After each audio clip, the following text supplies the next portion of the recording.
Forget what you think you know about the Afrika Korps and their legendary machines. While German engineering is lauded, there's a lesser-known story of their desperate need and surprising love for captured Allied vehicles, specifically the iconic Jeep. We're going to dismantle the myth of German self-sufficiency and reveal how the enemy's own technology became an indispensable and ironically admired part of their fighting force.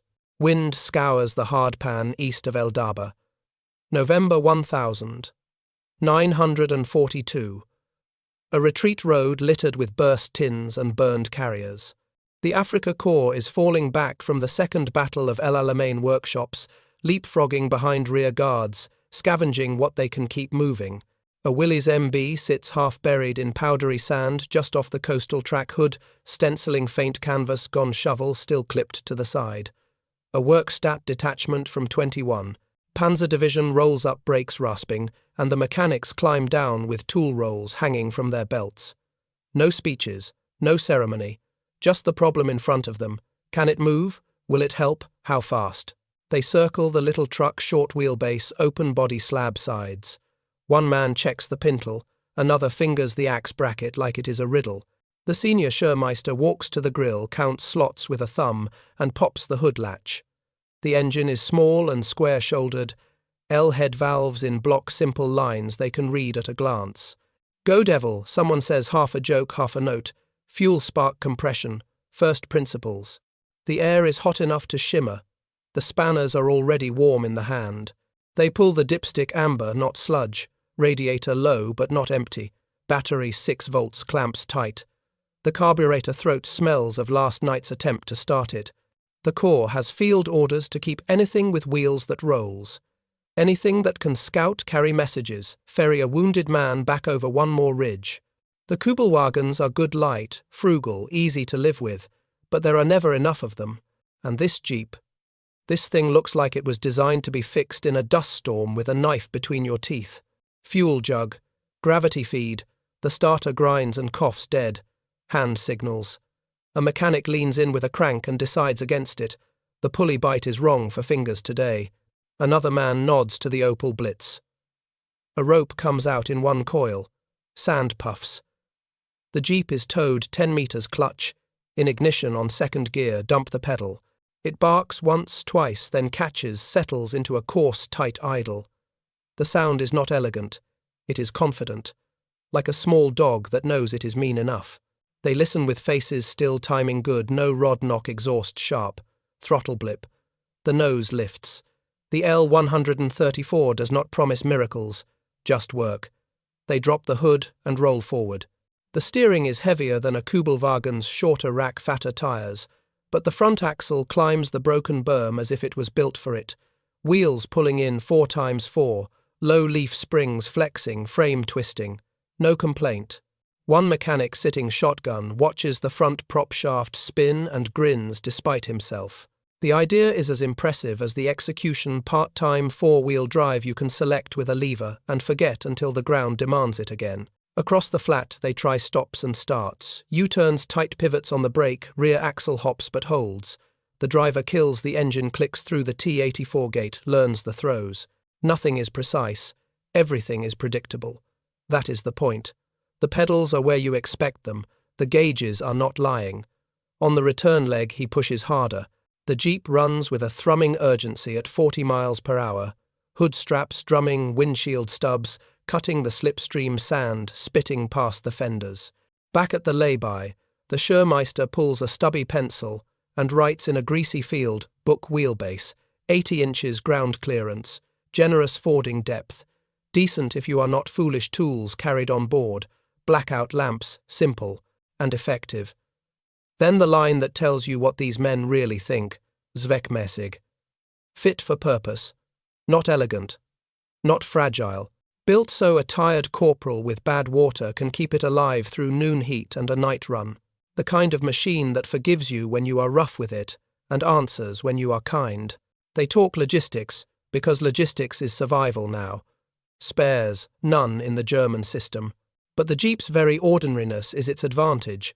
Fasteners you can raid from an Allied wreck, hoses you can cut and clamp a clutch, you might rebuild with 3 hands and a file. The body is a tray for cargo, the seats an afterthought, the windshield a privilege. You can strip it to bones in 15 minutes, paint it sand yellow in 30, throw spare 20-litre cans on the rear lash, a jerry rack, tie a tarpaulin, and it becomes core property in everything but name. Someone mentions propaganda posters and communiques that call enemy kit crude, perfumed soft. No one bothers to argue. The lines in the sand are not moral lines. They are tire tracks and schedules. If it moves, if it helps you live to the next fuel point, you respect it. The Kübelwagen counts its virtues: lightness, economy, air-cooled indifference to punctured radiators. The Jeep answers with torque and traction, with a frame that shrugs and keeps going, with a low-range gear that turns soft ground into hard fact. Different philosophies, same battlefield. They stencil a Balkenkreuz on the hood side, where the U.S.A. has already faded. It is not a trophy. It is a warning to friendly gunners at a distance, and a promise to the men who will ride it tonight. The Jeep idles again, a dry, quick heartbeat. Orders come down the track: reconnaissance to the southwest, liaison to a forward dressing station wire to be run along a ridge. The Werkstatt men hand the keys across and watch it go, small, purposeful, already dust-coloured, already part of the column's nervous system. On the page, the Schurmeister adds 3 final words. Wir hatten nicht. We never had. He leaves the sentence open because there is no time for poetry, only for work. But everyone hears the rest anyway. Vehicles like it. Night after El Alamein stretches long. Columns move by discipline and habit, headlights, hooded no-tech lamps glimmering like damp stars. The newly marked Jeep slots into a liaison file, behind a Kübelwagen from Aufklärungsabteilung 321, Panzerdivision. The driver tests what daylight hinted at: short, gearing, sure traction, a turning circle that steals back seconds at every checkpoint. The Werkstatt men were right. This is a tool that answers quickly and forgives. Orders are simple. Run messages to a forward radio truck skirting the Katara Depression. Fetch a stretcher back from a sand-swept dressing post. Scout aside Wadi for a bypass when the main track clogs with bogged tenders. The Jeep does all 3 before midnight. The canvas is gone, so the wind claws at faces. The seats are thin, so the bones complain. No one cares. At 25 miles per hour in low, the Jeep climbs a rib of dune, where even experienced Kübelwagen drivers hesitate. At 40 inches high, it threads past a stuck haulage-heavy car and pulls a stranded BMW motorcycle out by its front fork. 2 minutes saved here, 4 there, small, repeatable gains that add up to fuel points reached before dawn. Adaptation is immediate, because necessity is immediate. A signals corporal bolts a spare aerial mount to the rear corner and runs cable along the rail with waxed string. A driver lashes 2 20-litre cans on the tail with a captured web strap and cuts a wedge of plywood as a field jerry rack. A fitter moves the shovel from the flank to a more reachable angle and rigs a canvas water bag across the grill. Evaporation buys a few degrees of mercy. Tomorrow the Jeep will get a quick coat of sand tan, its star ghosting under a Balkenkreuz that is more practical than proud. Discipline demands visibility to friends and ambiguity to enemies. There is comparison all night, because comparison is how soldiers think. Kübelwagen strength's weight under 1,000 kilograms air-cooled engine that does not bleed away to a single bullet hole in a radiator, low fuel burn. Jeep answers with torque at crawl-selectable 4-wheel drive that turns soft, ground firm, a low range that feels like a hand pushing from beneath. The Jeep rides a ladder frame that flexes without complaint. The Kübelwagen rides torsion bars that float but sometimes skate on steep, shifty climbs. Different schools, same examination. The desert sets the test and grades without sympathy. By first light, the Jeep is already in the duty cycle, a runner from 15. Panzer Division flags it for liaison to a forward artillery observation post. The route crosses corrugations that shake teeth loose. The Jeep stays, planted leaf springs working, steering honest. At the OP, the officer uses the hood as a desk, overlays a thin map on the metal, traces a line with a pencil stub, and says little. Back in the saddle, the driver drops the transfer case lever to low and eases down a steep slip-face rear end, wagging front end sure. The Jeep carries 3 men, a crate of 7.92mm belts, 2 canteens and a coil of field wire. No one questions the weight. The throttle answers without drama. Purpose is the design language. Repair culture begins at once. The T84 gearbox is not silk, but its pattern is easy to learn and easier to teach. A private can be told second gear sounds a certain way at a certain load and will remember. The clutch bite is predictable. The drum brakes fade if bullied, so drivers become smooth to preserve them. Nothing is hidden. Bolts are visible. Covers lift. A quiet consensus forms at the workshops near Mirza Matru. This machine belongs in the category that keeps you alive with simple parts and honest access. The Jeep is not delicate, it is faithful. There are costs. No spares chain. No formal manual in German hands in November 1942. Fuel demand slightly higher than a Kübelwagen. Tires heavier. Radiator vulnerable. But the DAC already lives by cannibalization and improvisation. Mechanics pull a fan belt off a wrecked truck and cut it down. They repack front wheel bearings with grease scrounged from an Italian store. They file ignition points smooth and teach a 3-step check fuel spark air that even a bone-tired driver can run in the dark. Each workaround becomes doctrine by repetition. Photographs will later show what these nights decide. Jeeps with Balkenkreuz on the tub sides. Jerrycans stacked too high on the tail, a no-tech hooded lamp wired to the bumper, sometimes a captured boy's rifle or MG34 lashed across the windshield stubs for convoy security. Nothing flamboyant, only practical. The vehicles are not trophies. They are tools in a theatre that punishes sentimentality.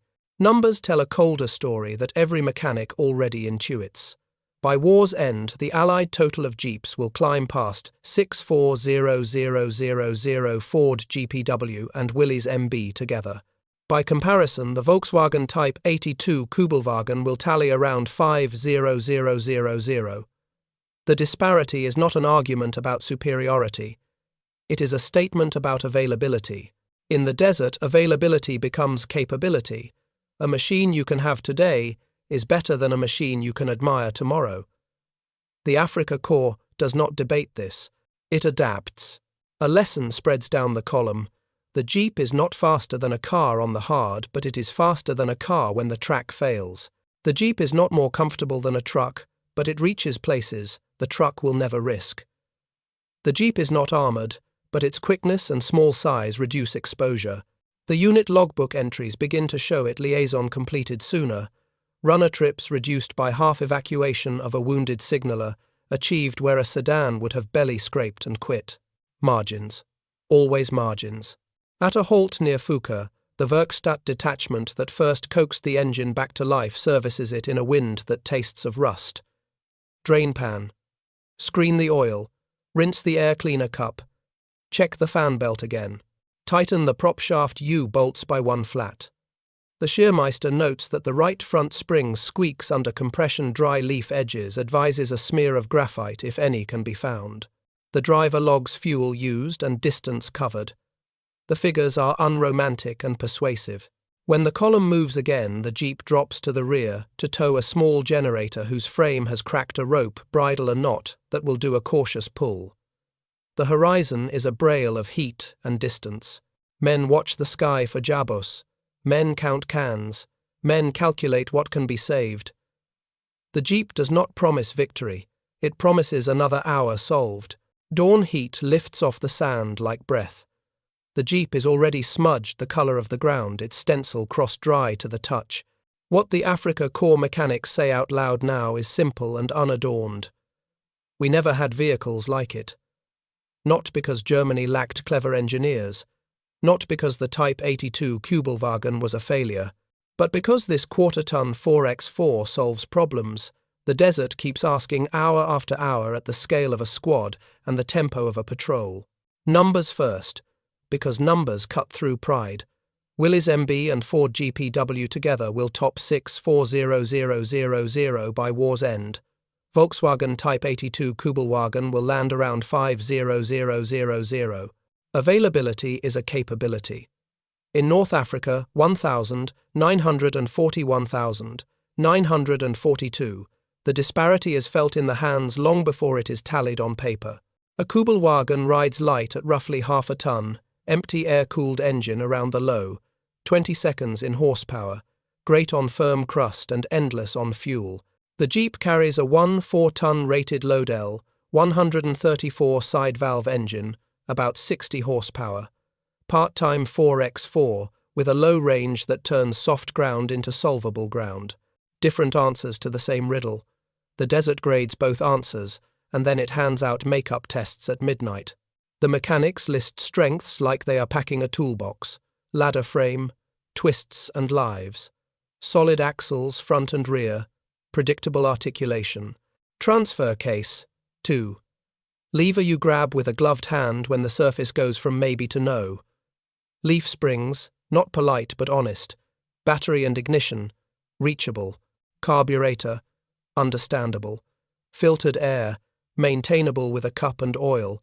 Nothing is hidden behind clever. Everything invites repair. Documented tasks multiply. Liaison runs between forward OPs and gun lines where timeliness is protection. Wire-laying trips with reels paying out over the tailgate, a man standing to keep the coil from biting. Stretcher hauls from a scraped-out RAP when the sand is too soft for a sedan and too narrow for a truck. Patrols to test a Wadi crossing before heavier vehicles commit. Night courier to a radio truck whose generator has coughed itself silent. None of it glamorous. All of it decisive at the level where units either keep moving or become wrecks of good intentions. There is quiet admiration from men who rarely admire enemy kit. The Werkstatt crews note the way the Jeep forgives. A missed shift does not punish. A rough clutch does not quit. A bent fender is a shrug, not a stoppage. They chalk small doctrines on the backs of tool chests. Keep the air cleaner wet. Check points before you. Curse the carb, never bully. Drum brakes on long descents. Save low range for when you truly need it. The notes spread by rumour and demonstration. A driver learns a sound. An NCO learns a habit. The column gains minutes. Side-by-side trials teach more than leaflets. A Kübelwagen skims a flat and drinks little. A Jeep crawls a churned slope that would have spun a two-wheel drive into theatre. A Kübelwagen shrugs at a punctured radiator because it has none. A Jeep carries its radiator like a dare and teaches its crew to shield the grille behind other vehicles when fire threatens. The exchange is not rhetorical. It is operational. Where the track holds, the Kübelwagen is smooth and clever. Where the track fails, the Jeep is stubborn and sure. Paint tells a story too. Photos will later show sand-toned Jeeps with Balkenkreuz, no-tech lamps, wired in jerrycans, racked 2 high rifles, or MG-34S, lashed across the windshield stubs for convoy security.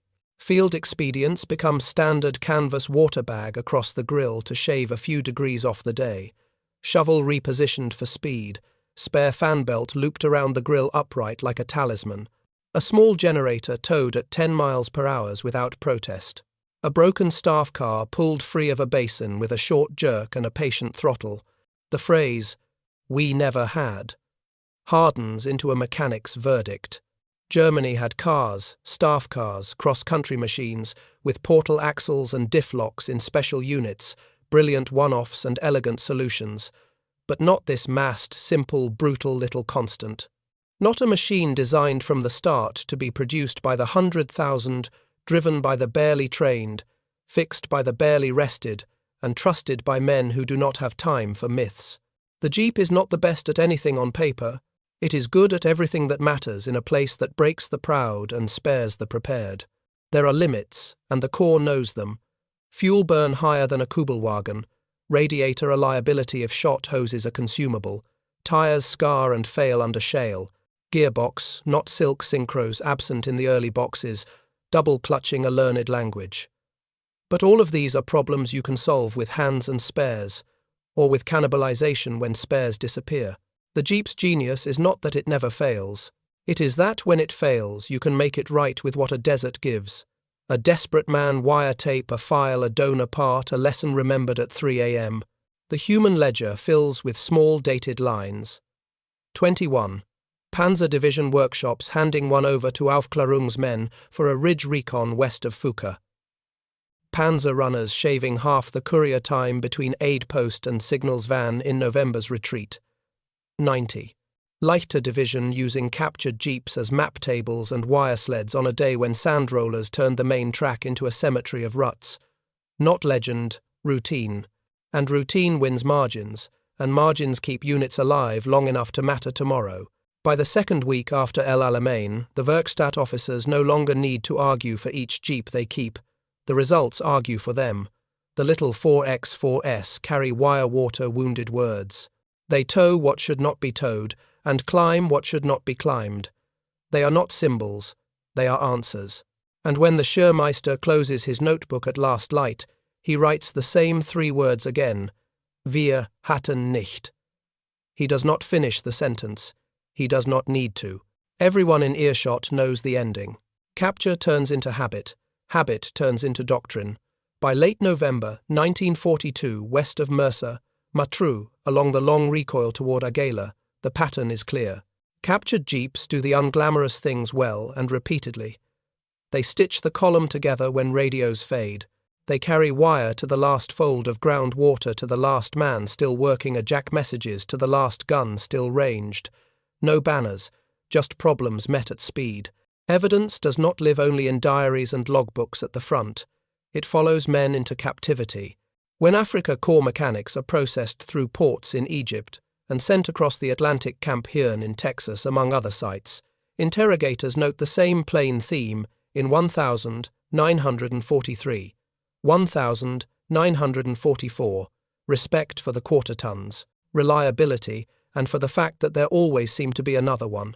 No florid praise, no propaganda confessions, just calm acknowledgements of utility, easy to start, easy to steer, easy to fix good in soft ground when used with sense. The tone is professional, the conclusion practical lingers. Strategic implications scaled to reality. A handful of captured jeeps will not reverse a theatre, but at battalion and regiment scale, they mend holes in a fragile fabric.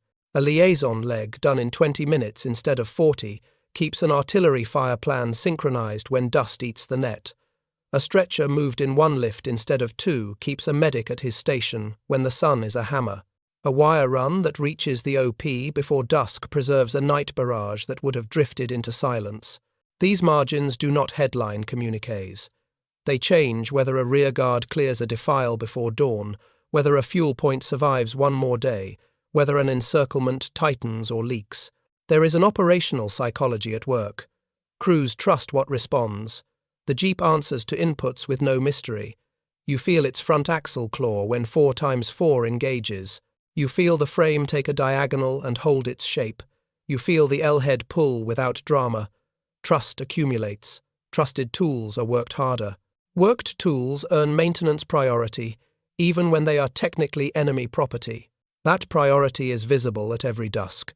Holt grease cup, rinsed air cleaner, topped, fan belt, checked, spring leaf squeak, soothed with graphite if anyone still has any. A machine that rewards care will get care even in retreat. Historians looking backward across paper and film arrive where the Schurmeister did in the dust. They tally production numbers and see why availability becomes a weapon. They contrast philosophies.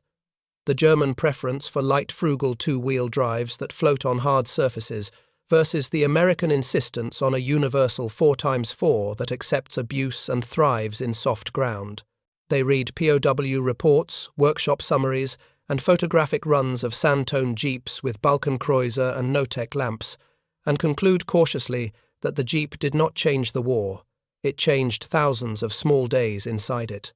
That is enough to matter. Patterns, viewed from above, become decisions on the ground. Reconnaissance troops keep one captured Jeep on the end of the file because it can reverse out of a mistake faster than a staff car can force its way forward.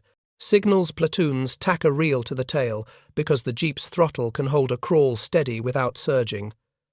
Medical orderlies know which vehicle can be turned into a stretcher bed in 60 seconds without ceremony. Each detail shaves minutes. Each minute compiles into a route made a unit saved a line held. There is also the lesson Germans carry home in memory whether or not they write it down. Mass matters more than clever. The Jeep is simple enough to scale, honest enough to train on, quickly rugged enough to accept indifferent maintenance, and still give back. That combination is a doctrine disguised as a vehicle. After North Africa, when German officers assess why Allied columns seem to move with a kind of inevitability, the answer is not mystical. It is fleets of small, obedient machines filling all the gaps big machines leave.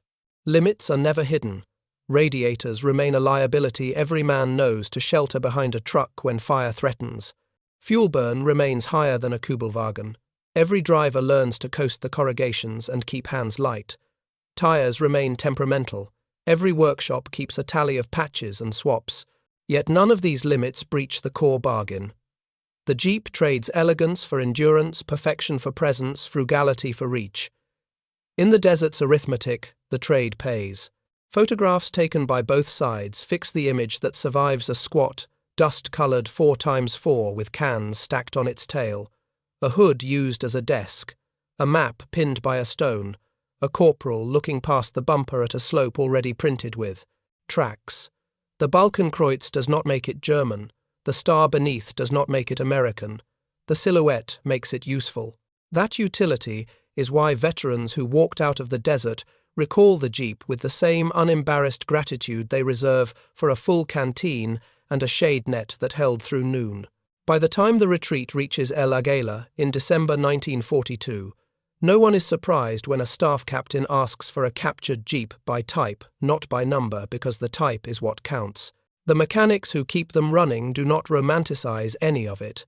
They just mark the odometer, listen to the idle, and slip the transfer lever into the notch that the night will require. Their verdict stands muttered but firm: we never had vehicles like it. And in North Africa, where ground punishes pride, that admission is not defeat, it is understanding. Night wind comes cool off the flats, canvas popping, tools rattling in a wooden tray. The captured Jeep waits under a sky that never quite goes black. Men sleep near it because they will need it before dawn. Habit now. Doctrine now. A machine that shortens distances and turns bad ground into bearable ground. The legend that follows is not the movie kind. It is a slow accumulation of solved problems. A runner delivered on time so a barrage does not drift. A wire line laid to the last fold of ground so orders do not die inside static. A wounded signaller brought out over sand that would have kept a sedan burying to its axles. These are the grains that pour into the bottle until it is heavy with proof. No speeches, only entries, date, place, task, result. North Africa will pass into other maps, Tripolitania, Tunisia, Sicily, but the lesson stays with the men who lived it. Mass matters.